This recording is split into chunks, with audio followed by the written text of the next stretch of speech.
Commander Sarah Chan stood at the observation deck of the UES Harmony, watching the swirling nebula of Kepler 442 through the reinforced viewport. The ship hummed quietly around her, its fusion engines maintaining a steady course toward the outer rim territories. At 35, Sarah had seen enough of the galaxy to know that beauty often masked danger, but the sight before her still took her breath away. "Commander, we're receiving a distress signal from the colony on Kepler 442b," Lieutenant Rodriguez called from the communication station. His voice carried an edge of concern that immediately put Sarah on alert. Sarah turned from the viewport, her expression shifting to professional focus. "What kind of distress signal, Lieutenant?" "It's strange, ma'am. The signal is coming from the New Haven colony, but it's not following standard emergency protocols. The transmission is fragmented, and there are background sounds I can't identify." New Haven was a human colony established just 3 years ago, home to approximately 15,000 settlers. Most were families seeking a fresh start on the frontier worlds, away from the overcrowded core systems. Sarah had visited the colony twice during routine patrols, and she remembered the children playing in the settlement's central park while their parents worked to build a new life among the stars. "Put it through the speakers," Sarah ordered, moving toward the command chair. The bridge filled with static, then a voice emerged through the interference. It was Governor Martinez, but his usually calm demeanor was replaced by panic and desperation. "This is Governor Martinez of New Haven Colony, requesting immediate assistance. They came without warning, took the children first. Oh God, they took the children." The transmission cut to static, then resumed with different voices in the background. Sarah's blood ran cold as she heard what sounded like alien languages mixed with human screaming. "Rodriguez, can you clean up that signal? I need to know what we're dealing with." "Working on it, Commander." Rodriguez's fingers danced across his console, applying various filters to the transmission. "There, I've isolated some of the background audio." What they heard next would haunt Sarah for the rest of her life.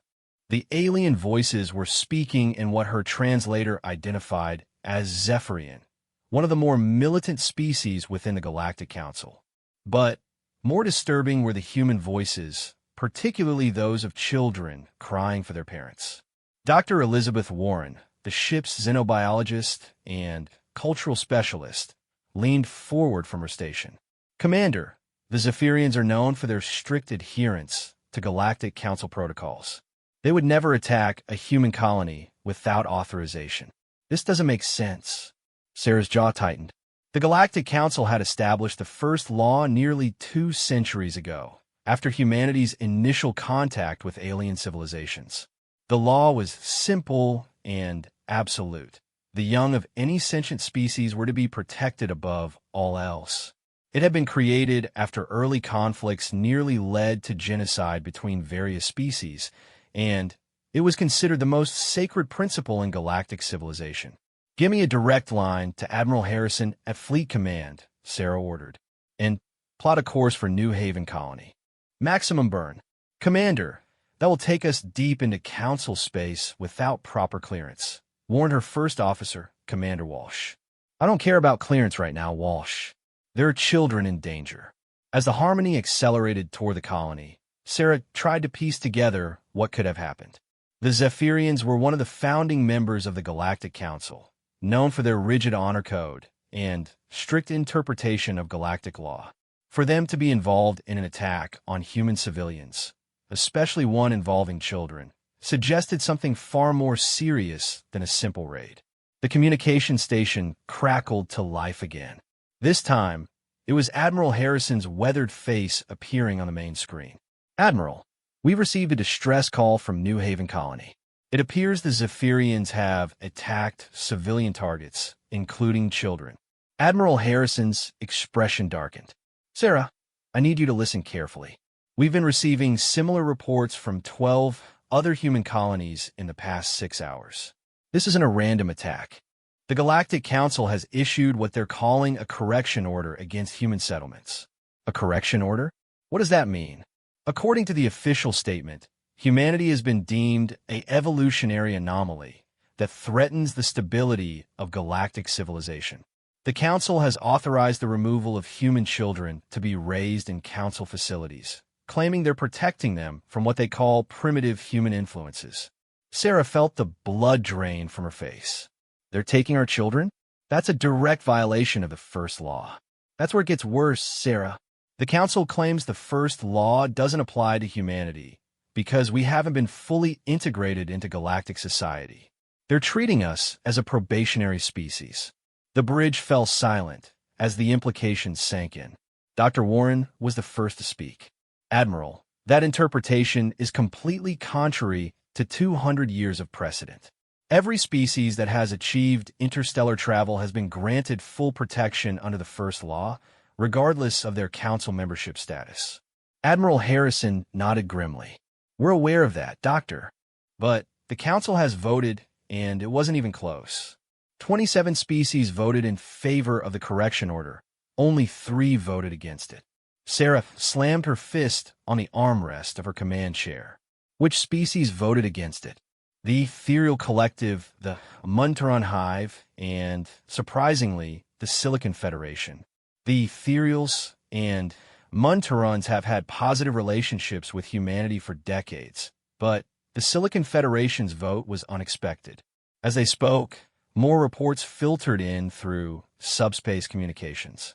Human colonies across 3 sectors were under attack by various Council species, all operating under the same correction order.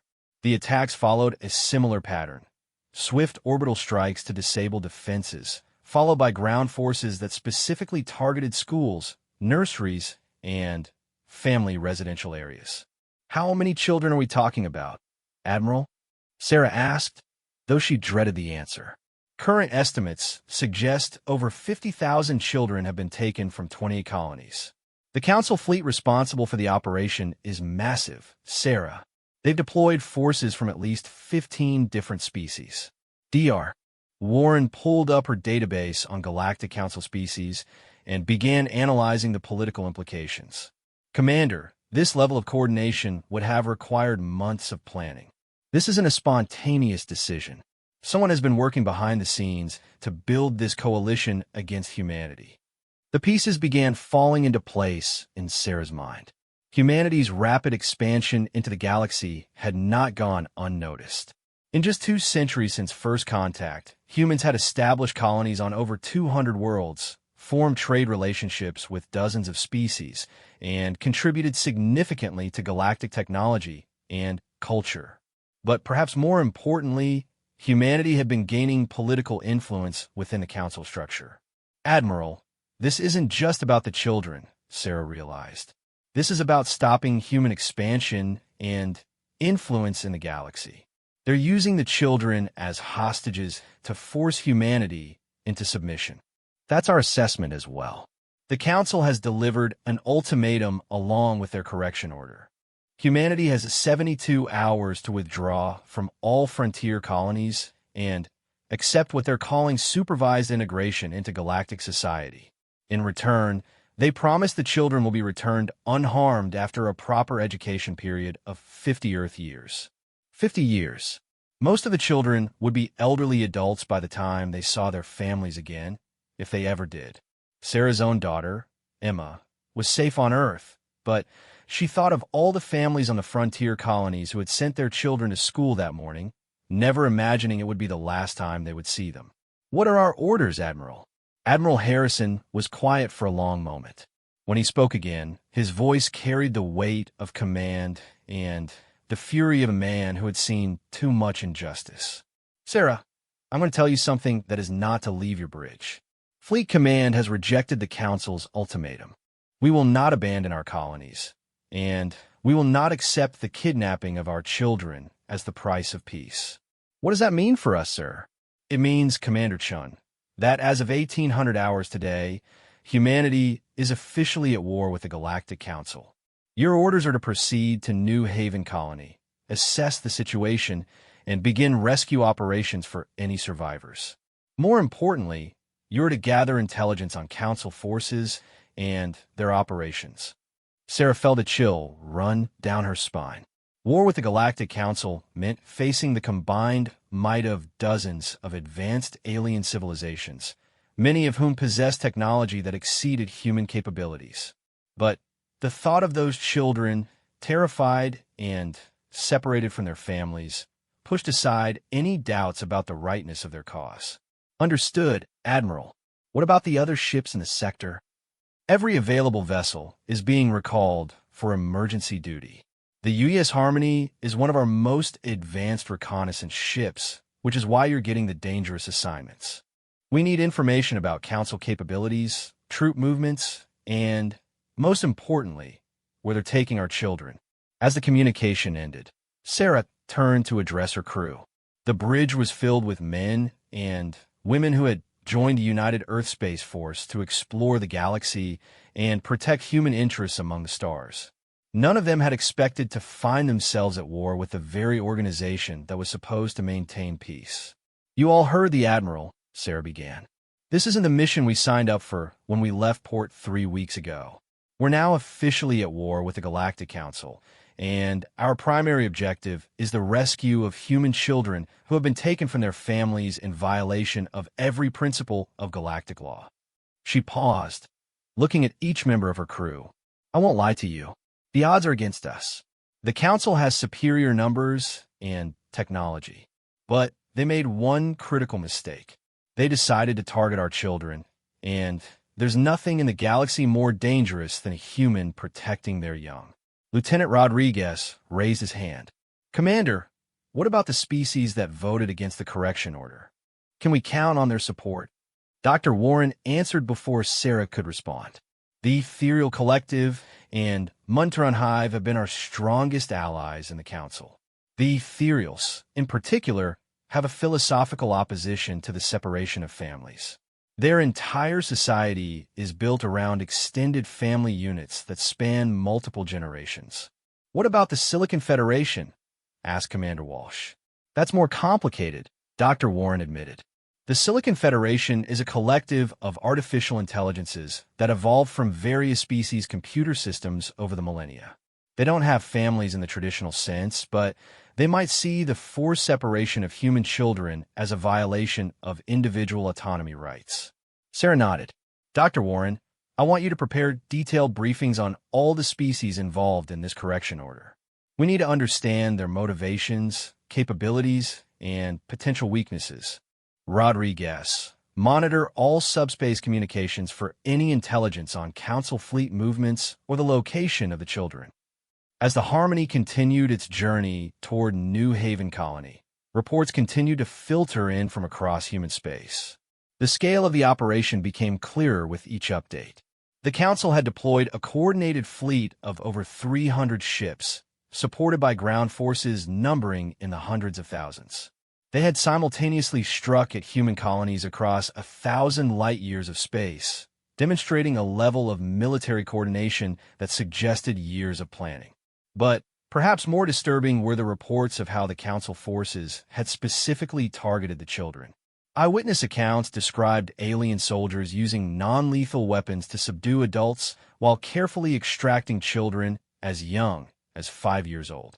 The precision of these operations suggested detailed intelligence gathering about human colony layouts and population centers.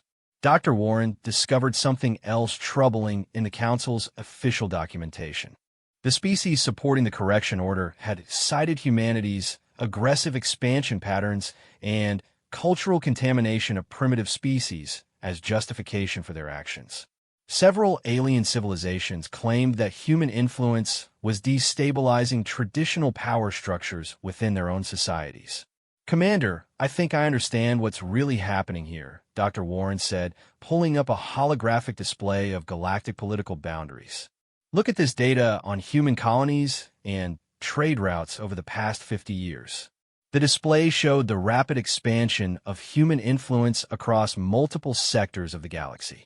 What was particularly striking was how human colonies had been established in regions that served as natural bridges between different alien territories. Human trade routes connected species that had previously had little contact with each other, and human diplomatic initiatives had facilitated several major peace agreements. We've become a political and cultural nexus, Sarah realized. Our expansion isn't just about finding new worlds for human settlement. We're connecting different parts of galactic civilization in ways that threaten the existing power structure. Exactly. And if you look at the species that voted for the correction order, most of them have traditionally held dominant positions in their respective sectors. Human influence has been democratizing galactic civilization, giving smaller species more opportunities and reducing the dominance of the traditional powers. Commander Walsh studied the display with growing understanding. So this isn't just about our children. It's about preserving the existing galactic order. The Council powers are using the children as a way to force humanity back into a subordinate position. Sarah felt a cold rage building in her chest. The Galactic Council, which had presented itself as a force for peace and progress in the galaxy, was revealed to be nothing more than a collection of established powers determined to maintain their dominance. They had twisted the most sacred law in galactic civilization to justify what amounted to the taking of hostages. "Commander, we're approaching New Haven Colony," reported the navigation officer. "Sensors are detecting multiple ship signatures in orbit, but they're not broadcasting Council identification codes." Sarah moved to the sensor station to review the data. "Can you identify the ships?" "3 of them appear to be Zephyrian heavy cruisers, but the 4th, I've never seen anything like it. It's massive, easily twice the size of our largest battleship, and it's using some kind of stealth technology that's interfering with our scans." As they approached the colony, the scale of the devastation became clear. New Haven's orbital defense platforms had been completely destroyed, and several areas of the main settlement showed signs of precision bombardment. But what was most chilling was the silence. A colony of 15,000 people should have been generating significant electromagnetic activity, but their sensors detected almost nothing. "Life signs?" Sarah asked, though she feared the answer. "I'm detecting approximately 8,000 human life forms, mostly concentrated in the central settlement area. The outlying farms and mining operations appear to be completely abandoned." Sarah's heart sank. If the colony had originally housed 15,000 people, and they were only detecting 8,000 life signs, that meant 7,000 people were unaccounted for. Given the reports from other colonies, most of those missing were likely children who had been taken by the Council forces. "Commander, we're being hailed by the colony," Rodriguez reported. "Put it through." Governor Martinez's face appeared on the main screen, but he looked like he had aged years in the past few hours. His clothes were torn, and there was a bandage across his forehead, but his eyes burned with a mixture of grief and determination. "Commander Chun, thank God you're here. They hit us 6 hours ago. Came out of nowhere with overwhelming force. They disabled our defenses in minutes, then landed troops throughout the settlement. Governor, what's your current status?" "Our sensors show 8,000 survivors." Martinez's face crumpled for a moment before he regained his composure. "Commander, they took them. They took all the children. Every single child in the colony under the age of 18. 3,000 kids just gone." The bridge fell silent. 3,000 children from a single colony. Sarah tried to multiply that by the 28 colonies that had been attacked and felt sick at the implications. "Did they give you any explanation? Any demands?" "They said they were acting under something called a correction order. The human children needed to be protected from what they called primitive influences." The Zephyrian commander, a female named Kethvar, claimed they were doing this for the children's own good. Dr. Warren leaned forward. "Governor, did they indicate where they were taking the children?" "No specific location, but I overheard some of their communications. They kept referring to something called the education centers in the core worlds." "Commander, you have to understand, these weren't random raids. They knew exactly where to find the children. They had detailed maps of our settlement, knew which buildings were schools and which were residential areas with families. The implications were staggering. The Council forces had conducted extensive intelligence gathering operations before launching their attacks. This level of preparation suggested the correction order had been planned for months, possibly years. Governor, we're going to conduct a full survey of the colony and see if we can pick up any traces of where the council ships went after they left. But I need to know, are there any other children hiding in the colony? Anyone they might have missed? Martinez shook his head sadly. We tried to hide some of the younger ones, but they had some kind of scanning technology that could detect human life signs through rock and metal. They found every child in the colony. As the Harmony entered orbit around New Haven, Sarah began to formulate a plan. They couldn't hope to engage the Council fleet directly, not with a single reconnaissance vessel against hundreds of enemy ships. But they could gather intelligence, rescue survivors, and begin to understand the scope of the operation against humanity. More importantly, they needed to find out where the children were being taken. The mention of education centers in the core worlds was the first concrete lead they had received. The core worlds were the oldest and most heavily defended systems in Council space, located near the Galactic Center where the Council's primary institutions were housed. Dr. Warren, what do you know about these education centers? Not much, I'm afraid. The Council has always been secretive about their child-rearing facilities for different species. Each member species is supposed to maintain their own educational systems according to their cultural traditions. The idea of centralized education centers for multiple species is completely contrary to established Council policy, which suggests they created them specifically for this operation, Sarah concluded. Commander Walsh, prepare an away team for surface reconnaissance. I want detailed scans of the colony and any evidence we can find about the Council forces' capabilities and methods. As preparations began for the surface mission, Sarah found herself thinking about her own daughter Emma, safe in the academy on Earth. Emma was 16, right in the age range that the Council forces were targeting. The thought of her daughter being torn away from her family and taken to some unknown facility in distant Council space filled Sarah with a rage that threatened to overwhelm her professional composure. But that rage also clarified her purpose. The Galactic Council had made a fundamental error in their assessment of humanity. They had assumed that taking hostages would force humanity to submit to their demands. Instead, they had awakened something far more dangerous: the protective fury of an entire species whose children had been threatened. As the away team prepared to transport to the colony's surface, Sarah made a personal vow. She would find those children, no matter how long it took or what dangers she had to face. The Council had broken the first law, the most sacred principle in galactic civilization. In doing so, they had declared war not just on humanity's political aspirations, but on the very essence of what made humans human, their fierce protection of their young.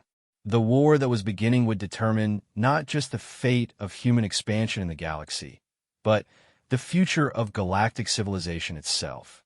And as Sarah looked out at the devastated colony below, she knew that humanity would never be the same again.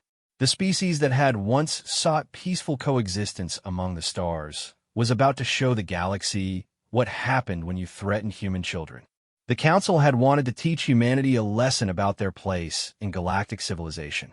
Instead, they were about to learn a lesson about human nature that would reshape the galaxy. Forever 3 weeks had passed since the attack on New Haven Colony, and Captain Marcus Webb crouched in the maintenance tunnels beneath Arcturus Station, listening to the sound of Zephyrian boots marching overhead. The station, once a bustling hub of human trade and diplomacy in the Outer Rim, had fallen to Council forces just days after the initial wave of attacks. Now it served as a staging area for Council operations throughout the sector. Webb had been the station's security chief before the invasion. Now he was the leader of a growing resistance movement that included not just humans, but members of several alien species who had refused to support the correction order. The tunnels beneath the station had become a hidden city, housing nearly 2,000 refugees and fighters who had nowhere else to go. "Marcus, we've got a problem," whispered Colonareth, a Munteran engineer whose segmented body allowed her to navigate the narrow maintenance shafts with ease. The Muntaron hive had been one of the few species to vote against the correction order, but individual Muntarons like Kala had been stranded on human stations when the war began.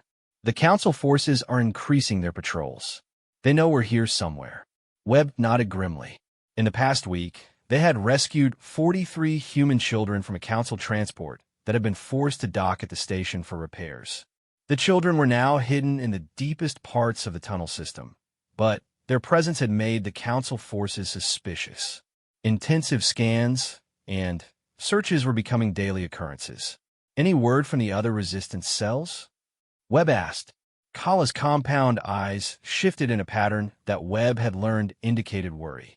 The Kepler 186L was discovered yesterday. We lost contact with them during a Council raid on their base. And the rebels on Proxima Station report that Council forces have started using ethereal psychics to scan for hidden life forms. The use of ethereal psychics was a disturbing development. The Ethereal Collective was one of the species that had voted against the correction order, but, like the Muntarons, individual ethereals had been stranded throughout Council space when hostilities began. It seemed the Council was forcing captured ethereals to use their telepathic abilities to hunt for resistance movements. Webb pulled out a hand-drawn map of the station, one of the few ways they could plan operations without risking electronic detection. We need to move the children again. The lower cargo bays are too close to the main patrol routes. What about the old mining section? The atmosphere processors in that section haven't been maintained in months, Kala pointed out. The air quality is marginal at best. Better marginal air than no air at all if the Council finds them. As they discussed relocation plans, a new voice joined the conversation. Dr. James Foster, formerly the station's chief medical officer, emerged from one of the side tunnels with a grim expression on his weathered face. Marcus, we got a bigger problem than Council patrols. I just finished examining the children we rescued, and what I found. He paused, struggling with how to explain what he had discovered. The Council hasn't just been taking our children to education centers. They've been experimenting on them. Webb felt his blood run cold. What kind of experiments? Neural modification, genetic manipulation. Some of the children show signs of having undergone surgical procedures that I can't even identify. And, Marcus, they're not just doing this to humans. I've been in contact with ethereal refugees on other stations, and they report similar modifications being performed on captured ethereal young. Kala's antenna drooped, a sign of deep distress among her species. The Council is violating the first law on multiple species. This goes beyond just the human situation. Dr. Foster nodded. What I'm seeing suggests a systematic program of genetic and neural modification across multiple species. The Council isn't just taking children to indoctrinate them. They're trying to create something new, some kind of hybrid beings that combine the traits of different species. The implications hit Webb like a physical blow. The Galactic Council wasn't just trying to suppress human expansion or maintain political control. They were engaged in a program of biological engineering that violated every principle of galactic civilization. The first law existed specifically to prevent this kind of experimentation on the young of any species. Do the children remember what happened to them? Webb asked. That's the most disturbing part, Dr. Foster replied. Their memories of the procedures have been selectively erased, but I can detect the neural pathways where the memories should be. Whatever technology the Council is using, it's incredibly advanced, far beyond anything I've seen from any single-member species. Kala's clicking voice carried a note of realization. Marcus, what if this explains why so many species voted for the correction order? What if the Council leadership has been secretly developing this technology for years, and they needed test subject from multiple species to perfect it? Webb considered the implications. You're suggesting that the Council powers promised other species access to this technology in exchange for their support? It would make sense, Dr. Foster agreed. Imagine being able to combine ethereal psychic abilities with Zephyrian physical strength and human adaptability, or merging Muntaron technical skills with Silicon Federation computational power. Any species would be tempted by the possibility of enhancing their own capabilities. The conversation was interrupted by the sound of running footsteps in the tunnel. A young human girl named Sarah, one of the rescued children, came racing around the corner with tears streaming down her face. "Mr. Webb, they're coming. The metal people are coming with the bug machines." Webb's heart sank. Metal people was how the children referred to members of the Silicon Federation, and bug machines was their term for Zephyrian scanning equipment. If Silicon Federation units were involved in the search, it meant the Council had deployed some of their most advanced technology to find a resistance base. Kala, initiate Evacuation Protocol 7. Get the children to the emergency shelters in Section C. Dr. Foster, grab all your research data and medical supplies. We're moving to the backup base. As the resistance members scattered to gather their essential equipment and guide refugees to safety, Webb made his way to the main observation post they had established in the old communications center.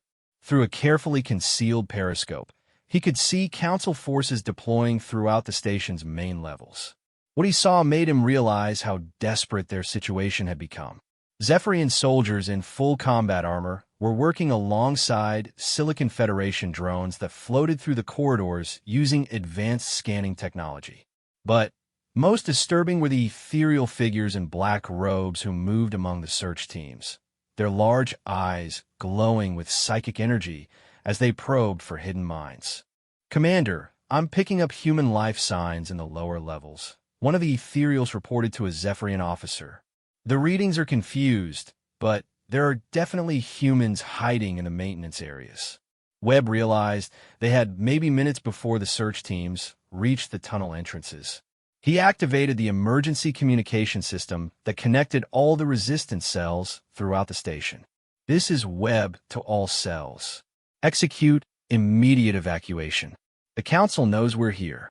Scatter to predetermined safe houses and await further instructions."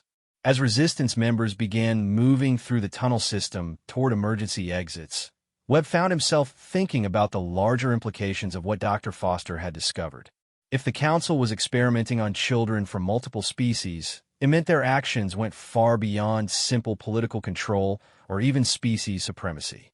They were attempting to fundamentally alter the nature of galactic civilization itself.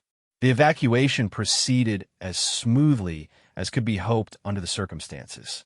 Over the past months, Webb's team had planned for exactly this situation, identifying multiple escape routes and safe houses throughout the station. But as they moved the rescued children through the tunnels, Webb couldn't help but think about the thousands of other children who remained in Council custody. Dr. Foster caught up with Webb as they guided the last group of children through a concealed exit into the station's old waste processing facility. "Marcus, there's something else you need to know about those modifications. I think I understand what the Council is ultimately trying to create." "What do you mean?"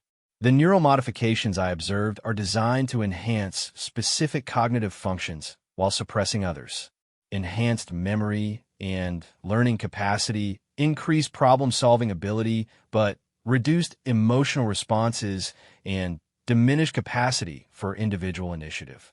They're trying to create beings that are intellectually superior, but completely compliant with authority." Webb felt a chill run through him. A slave species. They're trying to create a species of intelligent slaves. "Not just one species," Dr. Foster corrected. "If they're doing this to children from multiple species, they're trying to create a new form of galactic civilization. One where the ruling Council species maintain complete control over enhanced populations that serve their every need." As they reached the temporary safe house in an abandoned section of the station, Webb realized that the war between humanity and the Galactic Council was far bigger than anyone had imagined. This wasn't just about human expansion or political influence. The Council was attempting to transform the fundamental nature of galactic civilization, creating a hierarchical system where enhanced slave populations serve the needs of the ruling species. "We need to get this information to the human fleet," Webb decided. "If the Council is experimenting on children from multiple species, there might be other resistance movements we can coordinate with." "Kala, who had been monitoring Council communications, looked up from her equipment with an expression of hope. Marcus, I'm picking up encrypted transmissions that suggest you're right. There are ethereal ships moving toward human space, and some of the Muntern outer colonies have declared independence from the Hive and are refusing Council orders. What about the Silicon Federation? That's more complicated. The Silicon Federation voted for the correction order, but I'm detecting what appear to be rogue Silicon units operating independently. It's possible there's a civil war developing within their collective consciousness. Webb began to see the possibility for a broader alliance against the Council's plans. If multiple species were beginning to understand the true scope of the Council's experimentation program, resistance movements might be developing throughout the galaxy. The key would be finding a way to coordinate these movements and share information about what the Council was really trying to accomplish. Dr. Foster, how long do you think it would take the Council to complete their modification program? Based on what I observed, and considering the scale of the operation, I'd estimate they need at least 2 years to process all the captured children and perfect their techniques. But, Marcus, every month that passes means more children subjected to these procedures. And once the modifications are complete, reversing them might be impossible. The weight of responsibility settled on Webb's shoulders. Somewhere in Council space, thousands of human children were being subjected to procedures that would fundamentally alter who they were as individuals and as members of the human species. The same thing was likely happening to ethereal and Muntaran children and possibly others. We need to do more than just resist, Webb realized. We need to find where the Council is conducting these experiments and shut down the program entirely. Kala's antennae perked up with excitement. Marcus, I think I may have found something. While monitoring Council communications, I detected references to something called the Synthesis Project. The transmissions mention coordinates in the galactic core near the Council's primary research facilities. Can you pinpoint the location? Not exactly, but I can narrow it down to a region near the Sagittarius Arm. It's heavily guarded Council space, but if that's where they're taking the children, Webb made a decision that would change the course of his life and possibly the war itself. We're going to find that facility, and we're going to rescue those children. But first, we need to make contact with a human fleet and any other resistance movements that might be operating in Council space. Over the next several hours, as Council forces continued their search for the resistance base, Webb's team worked to establish secure communications with human military units operating in the sector. What they learned was both encouraging and terrifying. The human fleet had not been idle in the weeks since the initial attacks. Admiral Harrison had authorized several deep reconnaissance missions into Council space, and human intelligence had confirmed many of Webb's suspicions. The Council was indeed operating multiple research facilities in the galactic core, and the Synthesis Project appeared to be their highest priority operation. But the Council's military response had been overwhelming. Human colonies throughout the Outer Rim had fallen to superior Council forces, and the human fleet was being forced to conduct a fighting retreat toward the inner systems. Earth itself was now under threat, as Council forces continued to advance through human space. The communication from Fleet Command came through on an encrypted channel that Kala had managed to establish using salvage parts from the station's communication array. This is Admiral Harrison to any resistance units operating in Council space. We've confirmed the location of the primary synthesis facility. It's located in the Kepler 438 system, approximately 300 light-years from the galactic core. Intelligence suggests this is where the majority of captured human children are being held. Webb felt his heart racing. A confirmed location meant the possibility of a rescue mission, but Kepler 438 was deep in Council space, surrounded by some of the most heavily defended systems in the galaxy. Admiral, this is Captain Webb, formerly of Arcturus Station. We have intelligence on the nature of the Synthesis Project that Fleet Command needs to know. As Webb transmitted DR, Foster's findings about the genetic and neural modifications, he could hear the shock in Admiral Harrison's voice when he responded. Captain Webb, this information changes everything. If the Council is experimenting on children from multiple species, we may have potential allies we haven't considered.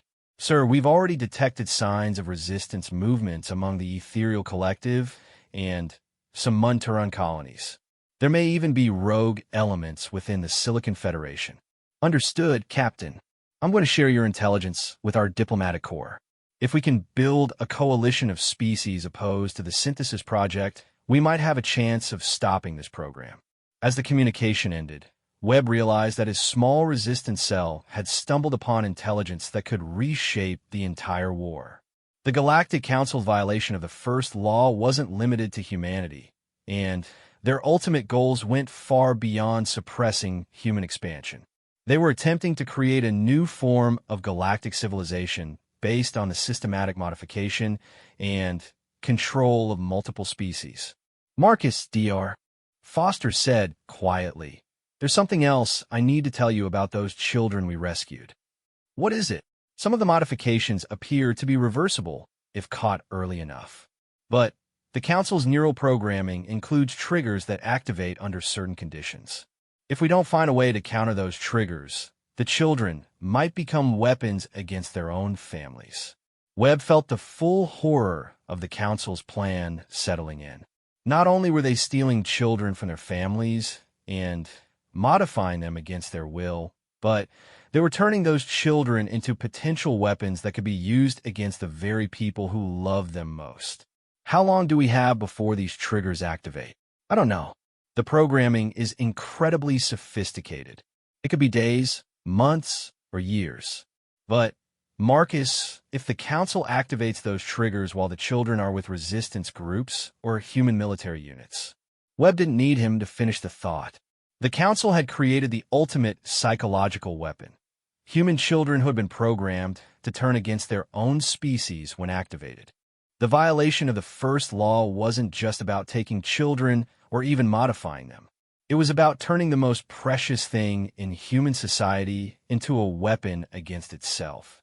As Council forces continued their search through the station, Webb made another decision that would define his role in the growing conflict. His resistance cell wouldn't just focus on survival and gathering intelligence.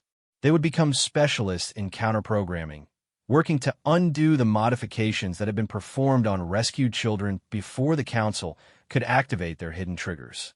"Dr. Foster, I need you to develop protocols for identifying and countering these neural modifications. Kala, work on establishing secure communications with other resistance cells and any allied species that might be fighting the Council's program." "What about you, Marcus?" Kala asked. Webb looked at the rescued children who were sleeping in the safe house, their young faces peaceful despite the trauma they had endured. Somewhere in the galaxy, thousands more children were undergoing procedures that would alter the very essence of who they were. The Council had broken the first law in the most horrific way imaginable, and someone needed to hold them accountable. "I'm going to find a synthesis facility," Webb said quietly, "and I'm going to make sure the Council pays for what they've done to our children." The resistance movement that had started as a simple survival operation was about to become something much more significant. The beginning of a galactic uprising against the Council's plan to remake civilization in their own image. And at the center of that uprising would be the fierce determination of parents and protectors who refused to let their children be transformed into weapons against their own people. The Council had underestimated the power of the bonds between parents and children and between individuals who shared the common goal of protecting the innocent. That underestimation would prove to be their greatest mistake in a war that was rapidly expanding beyond anything they had planned for. Dr. Lydia Chun stood in the conference room aboard the UES Defiance, looking at the most unlikely collection of beings she had ever seen gathered in one place. The human flagship had become the center of a growing alliance that no one could have predicted when the war began 3 months ago. Around the holographic conference table sat representatives from 6 different species, all united by their opposition to the Galactic Council's synthesis project. "The intelligence from Captain Webb's resistance cell confirms our worst fears," Admiral Harrison began, his weathered face showing the strain of leading humanity through its darkest hour. The Council isn't just experimenting on human children. They've been taking young beings from every species that showed signs of independence or resistance to Council authority. Zara Moonflight, an ethereal diplomat whose normally luminous skin had turned a dull gray with grief, spoke in her species' characteristic whisper voice. We have confirmed reports that over 10,000 ethereal children have been taken from our outer colonies. Our seers who have attempted to locate them psychically report only darkness and silence from the direction of the galactic core. The Muntaron representative, hive singer Collinette Hen, clicked her mandibles in a pattern that Dr. Chun had learned indicated deep anger. The Muntaron resistance colonies report similar losses. 37 of our hatcheries have been raided, with over 15,000 larvae taken for the synthesis project. What the Council is doing violates not just the first law, but the fundamental principles that have governed galactic civilization for millennia.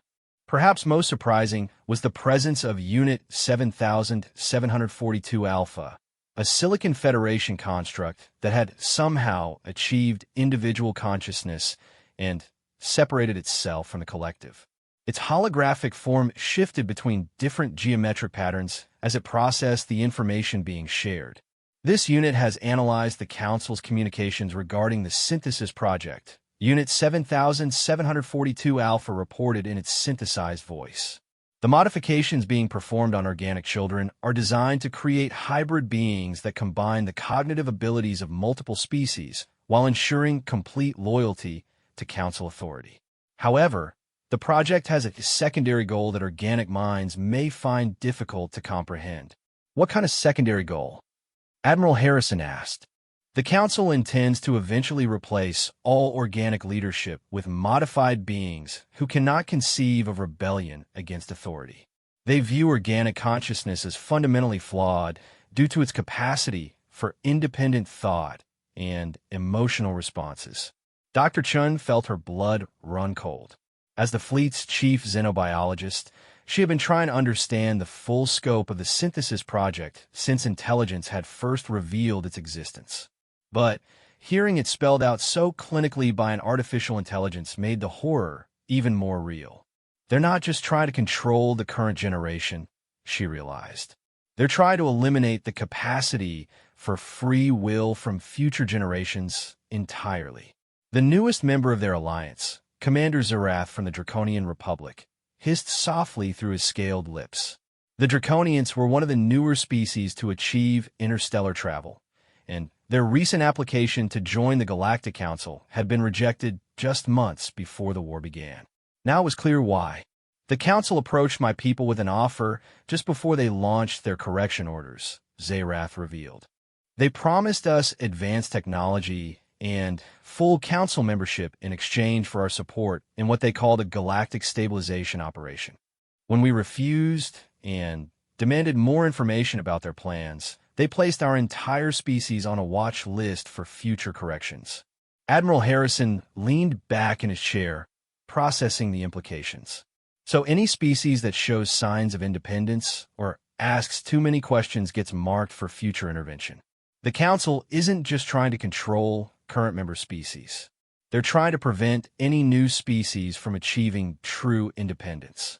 Zara Moonflight's skin flickered with patterns of silver and blue, indicating deep thought among her people. Admiral, there is something else the ethereal collective has discovered through our psychic networks. The Council's actions are not supported by all member species. Many of the smaller civilizations voted for the correction orders under pressure, and some are now secretly questioning their decision. What kind of pressure? Dr. Chen asked. Economic sanctions, threats of military action, and, in some cases, direct threats against their own young. The Council leadership convinced many species that supporting the synthesis project was the only way to ensure their own children's safety.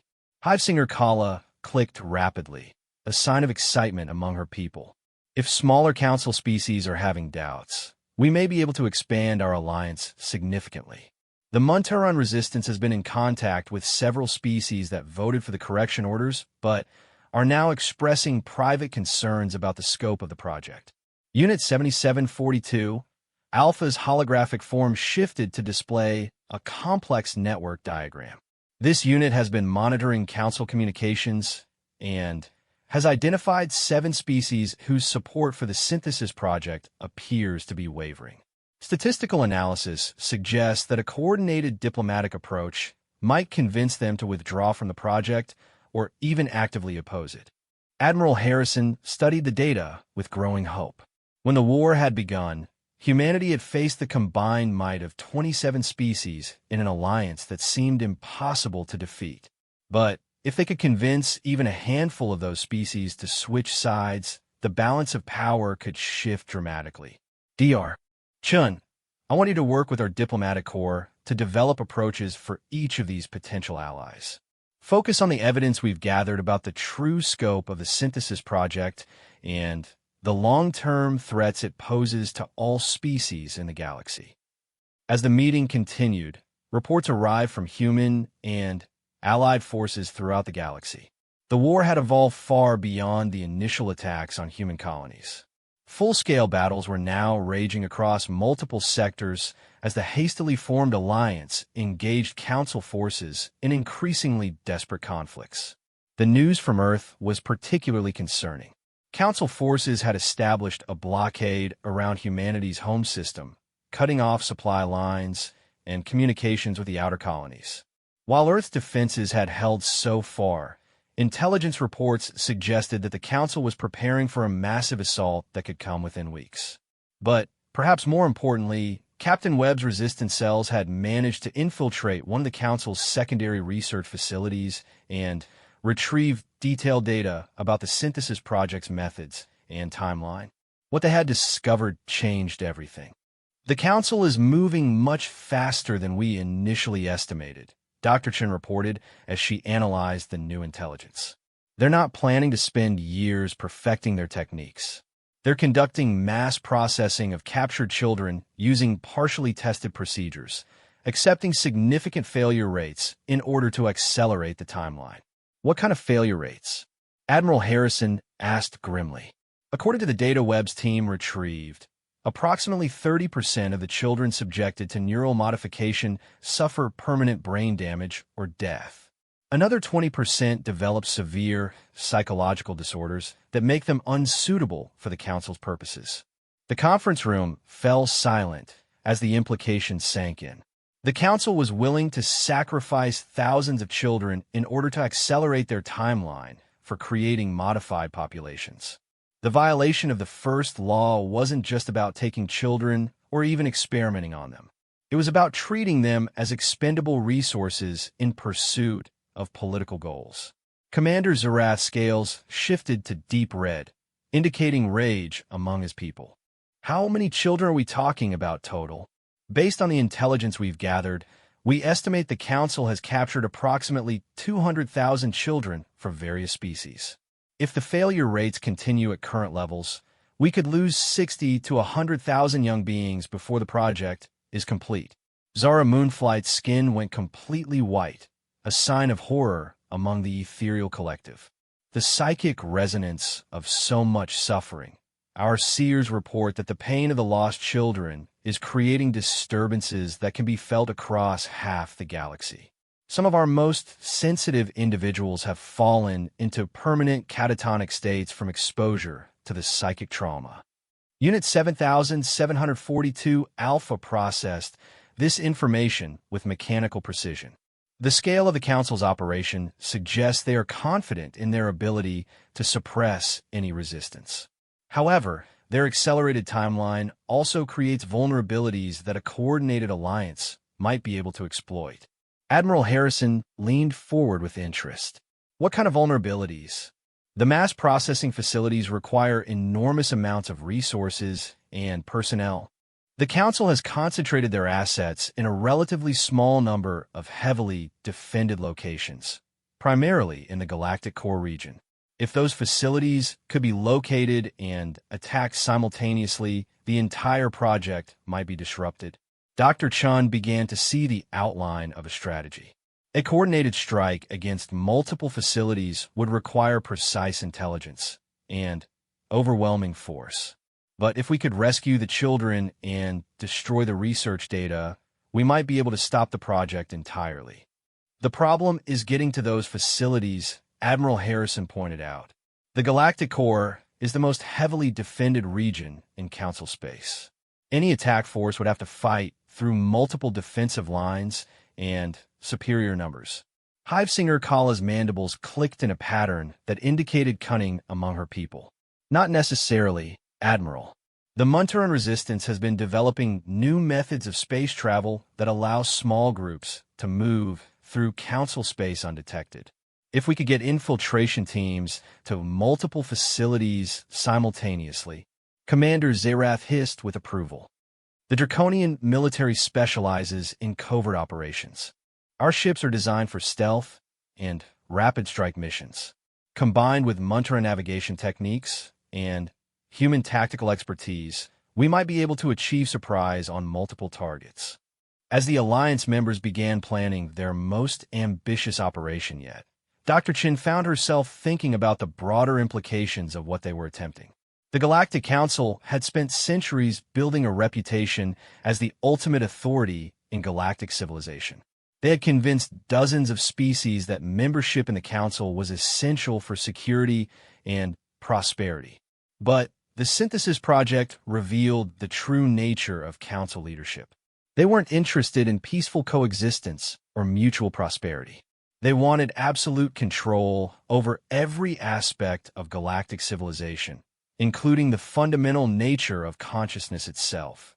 The first law, which had been the foundation of galactic civilization for 2 centuries, was being systematically violated in service of that control. Admiral, Dr. Chun said during a break in the tactical discussions, there's something else we need to consider. Even if we succeed in stopping the Synthesis Project, we're going to have fundamentally changed the nature of galactic civilization. The Council's authority will never recover from this kind of exposure. What are you suggesting, Doctor? We need to start thinking about what comes after.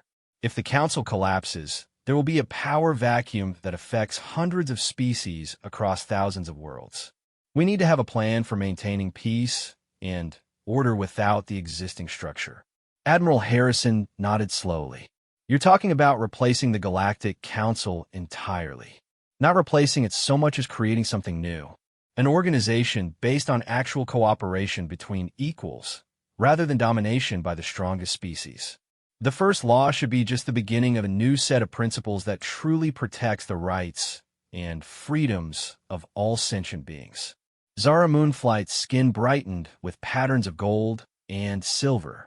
The Ethereal Collective has long dreamed of such an organization. Our philosophers have written extensively about forms of government based on consensus and mutual respect rather than hierarchical control. Unit 7742, Alpha's form shifted to display complex social and political models. Statistical analysis of historical galactic conflicts suggests that truly stable interspecies cooperation requires fundamental changes in how decisions are made and power is distributed. The Council model has been inherently unstable due to its concentration of authority among the oldest and most powerful species. As the planning session extended into the ship's night cycle, Dr. Chun realized that they were witnessing the birth of something unprecedented in galactic history. The alliance that had formed to oppose the Council's violation of the first law was evolving into something much more significant, the foundation for a new form of galactic civilization. But first, they had to rescue the children. Reports from Captain Webb's infiltration teams indicated that the Council was accelerating their timeline even further.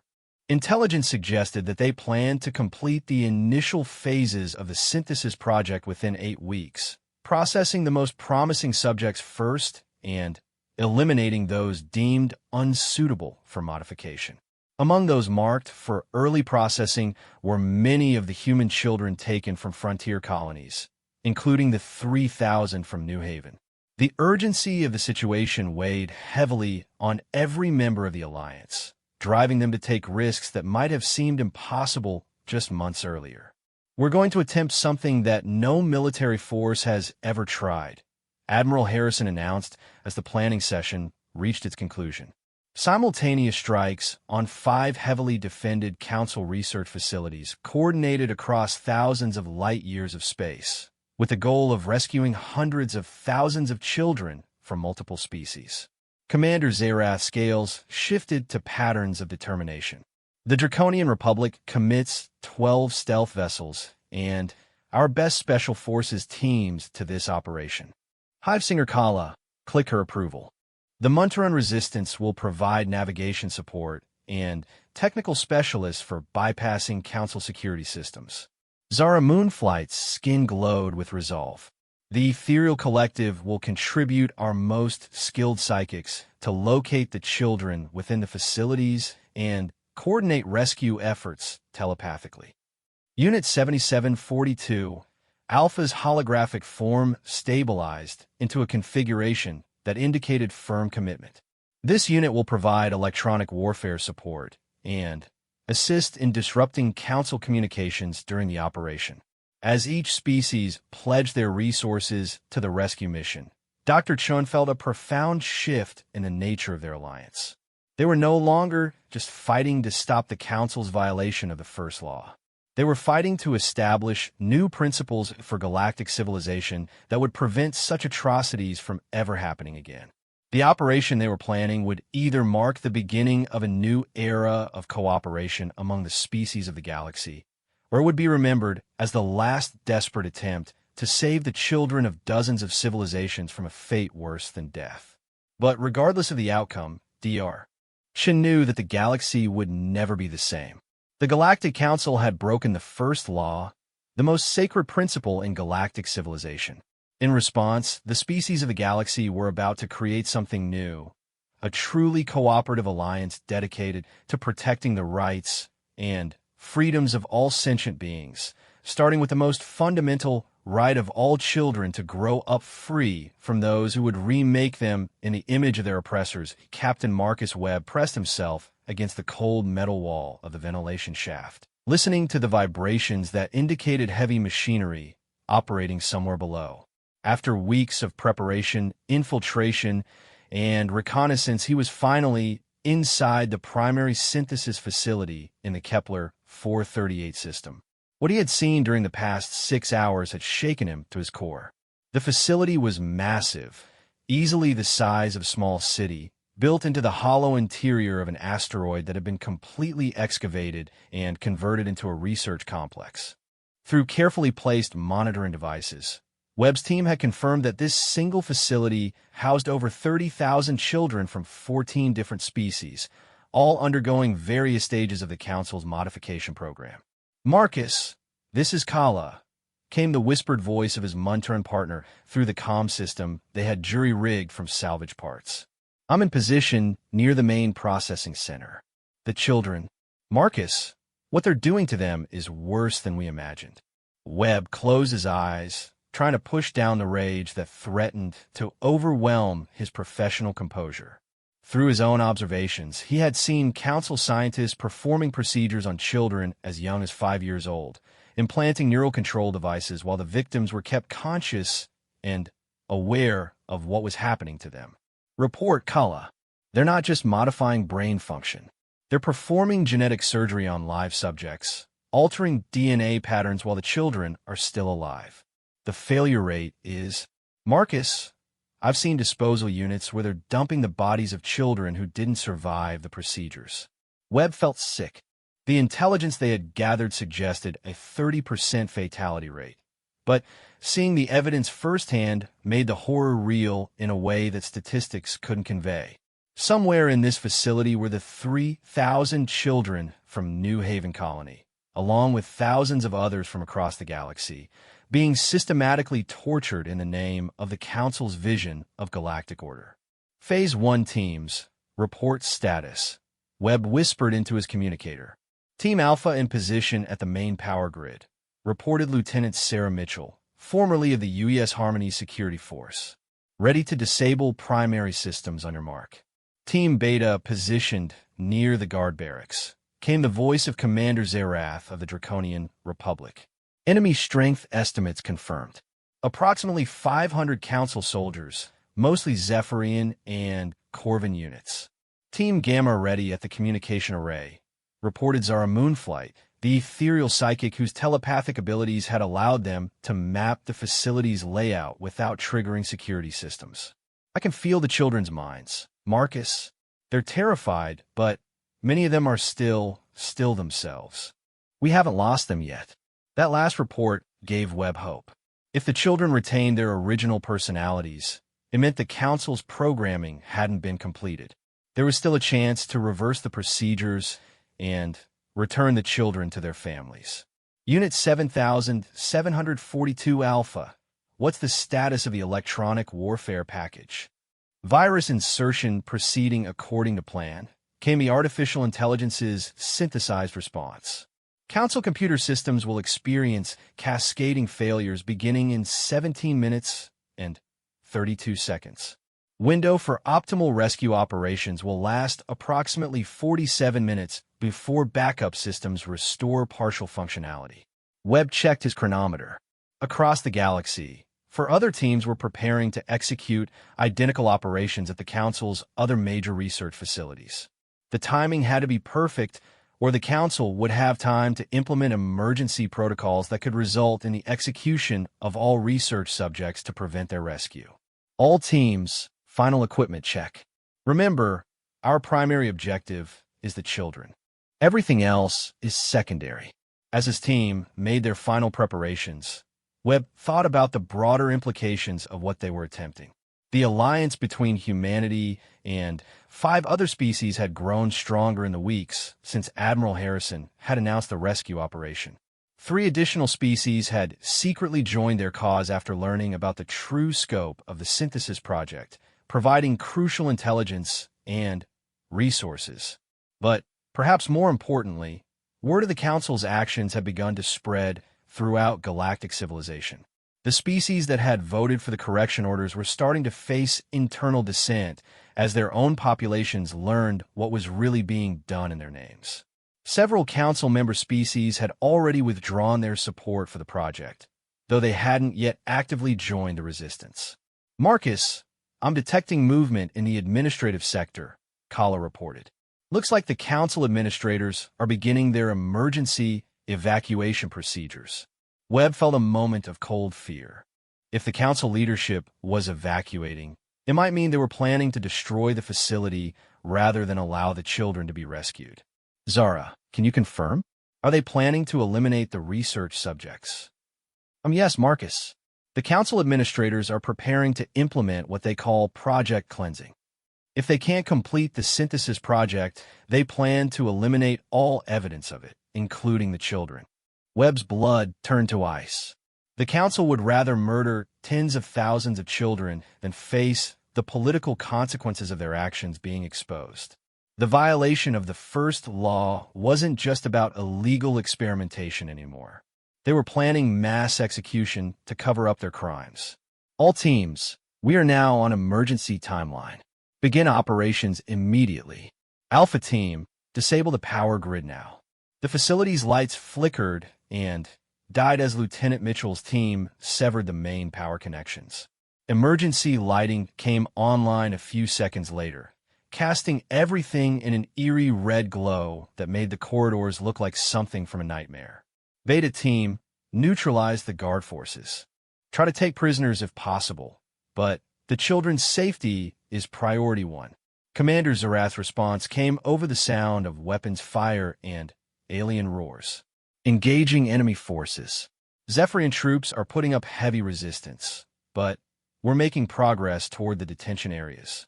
Webb began moving through the ventilation system toward his own objective, the main processing center where the most advanced procedures were being performed.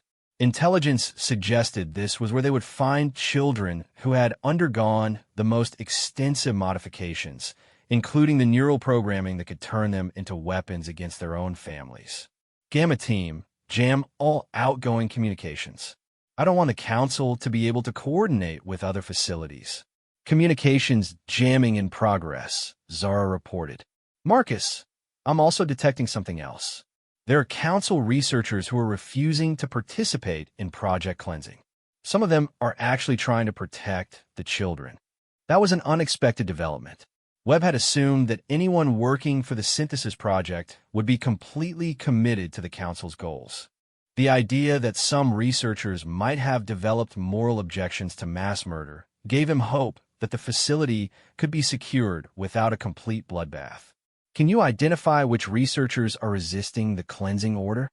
There's a group in the main laboratory complex, led by someone the others call Dr. Vexthera. She's Corvin, but she's arguing with the project administrators about the ethics of eliminating the research subjects. Webb made a tactical decision that could either save lives or doom the entire operation. Zara, try to make telepathic contact with Dr. Vexthera. See if she's willing to help us evacuate the children. As Webb dropped down from the ventilation system into the main processing center, he was confronted with a sight that would haunt him for the rest of his life. Row after row of medical tables held children from various species, many of them unconscious from surgical procedures while others were awake and clearly terrified. The air was filled with the sounds of alien medical equipment and the quiet sobbing of children who had been taken from their families and subjected to horrors they couldn't understand. But what struck Webb most forcefully was how young many of the subjects were. These weren't teenagers who might be able to understand what was happening to them. These were small children, some who couldn't have been older than 6 or 7 years old, being subjected to procedures that would alter the fundamental nature of who they were. Unit 7742 Alpha, I need those security systems down now, Webb whispered into his communicator as he moved toward the nearest group of children. Security lockdown protocols disabled, the AI responded. However, internal sensors indicate that Council forces are moving to implement manual elimination procedures. Estimated time until project cleansing begins, 12 minutes. Webb began moving from table to table, checking on the children and trying to determine which ones were stable enough to be moved. Many of them had surgical incisions that were still healing, while others had complex neural interface devices attached to their heads. The logistics of evacuating 30,000 children in various stages of medical treatment seemed almost impossible. Team Alpha, I need you to secure the medical bay and start preparing evacuation stretchers. We're going to need to move children who can't walk on their own. Copy that, Marcus.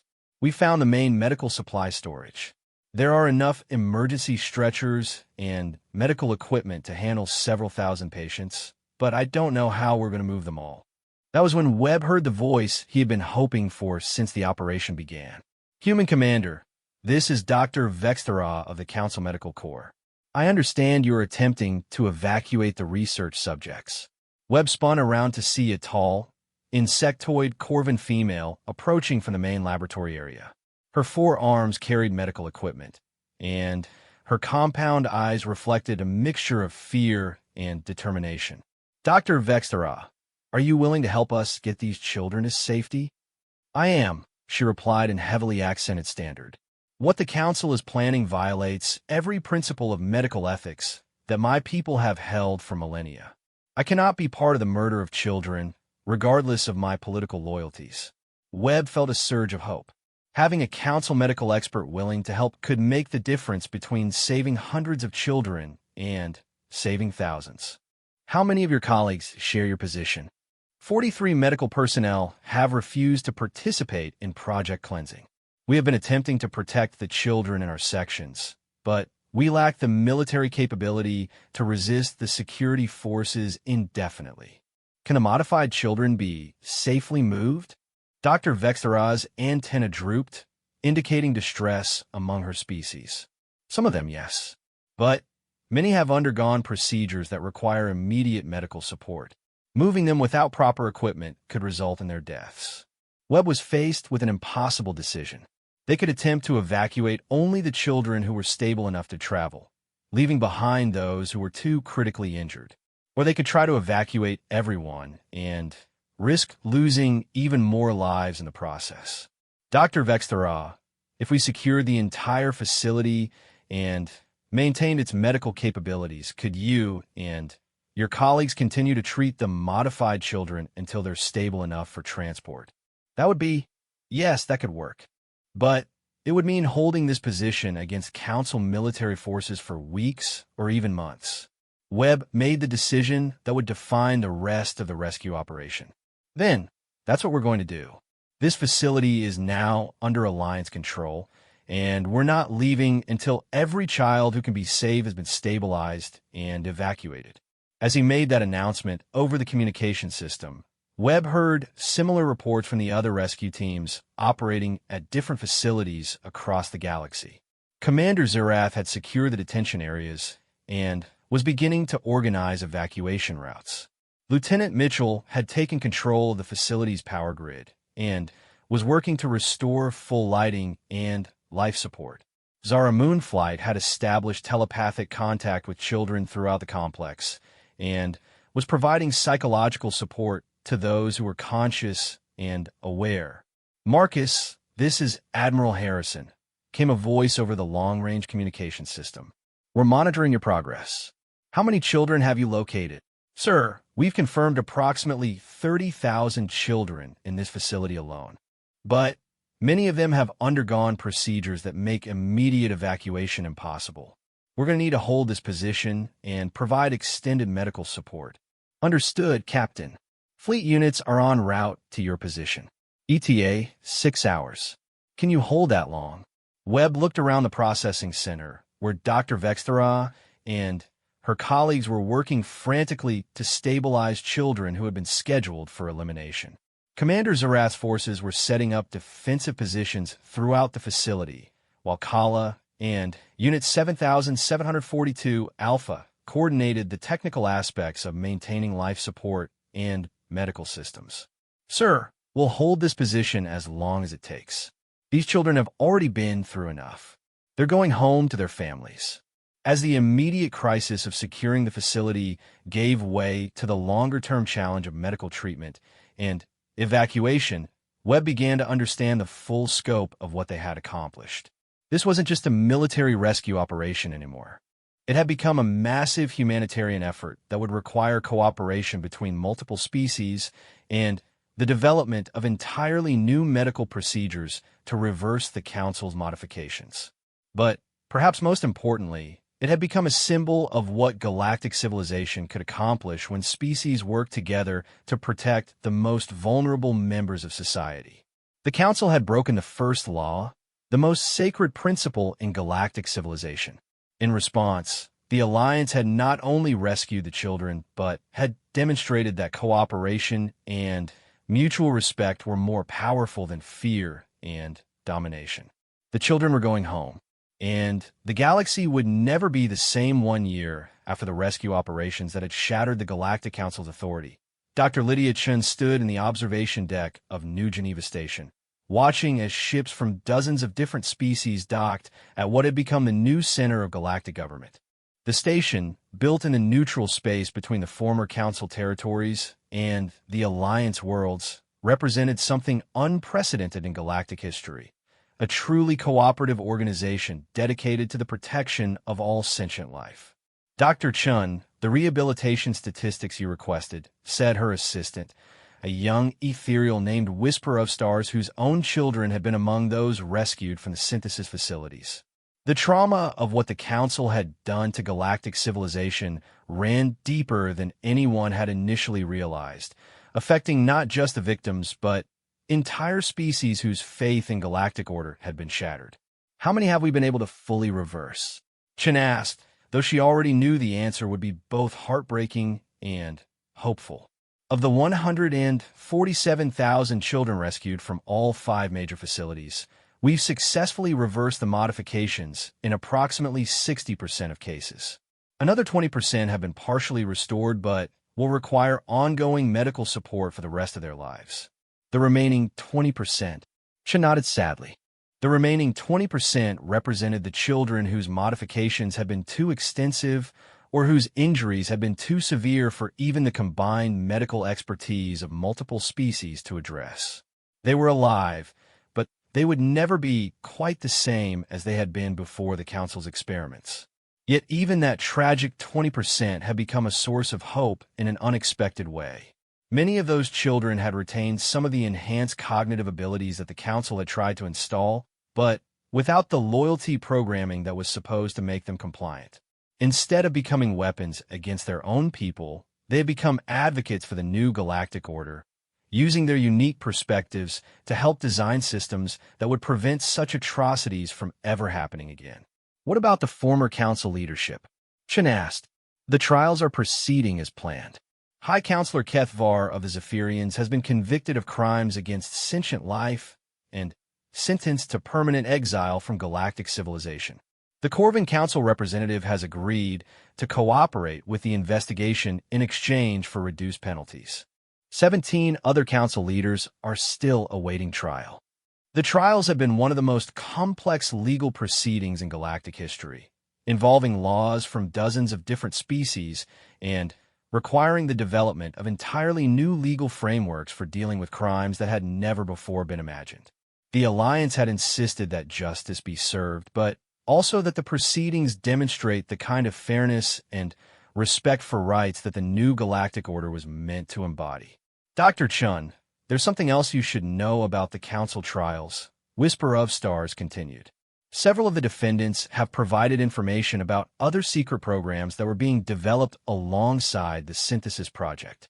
Chun felt a chill run through her. What kind of programs?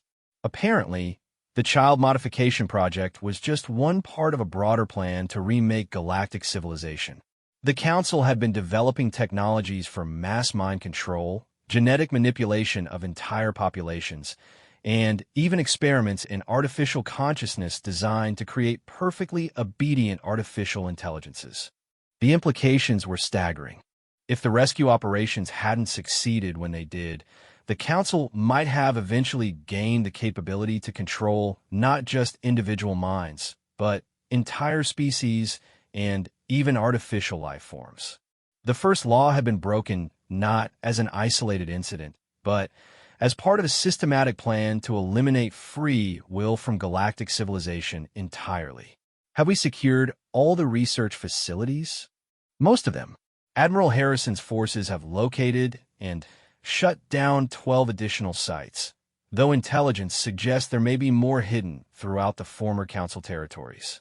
The new Galactic Alliance has established investigation teams that are working to locate any remaining facilities and ensure that the research data is either destroyed or secured for defensive purposes.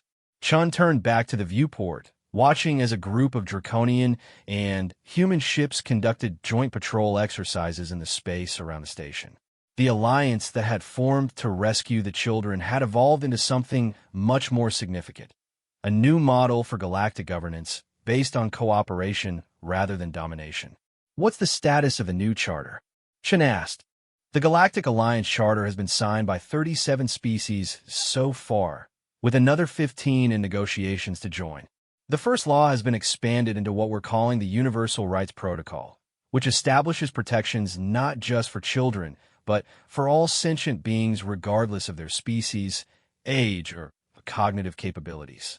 The Universal Rights Protocol had been one of Chen's proudest achievements in the year since the rescue operations. Working with legal experts from multiple species, they had created a framework that went far beyond the original first law to address the kinds of systematic oppression that the Council had represented. Every sentient being had the right to cognitive freedom, genetic integrity, family unity, and protection from involuntary modification. Dr. Chun, Captain Webb is requesting to speak with you, Whisper of Stars announced. He's calling from the Kepler 438 facility. Chun smiled. Marcus Webb had never left the facility where he had led the first rescue operation. Instead, he had stayed to oversee its conversion into a rehabilitation center for the children who had been most severely affected by the Council's procedures. The former synthesis facility had become a symbol of hope, transformed from a place of horror into a center of healing and recovery. Marcus,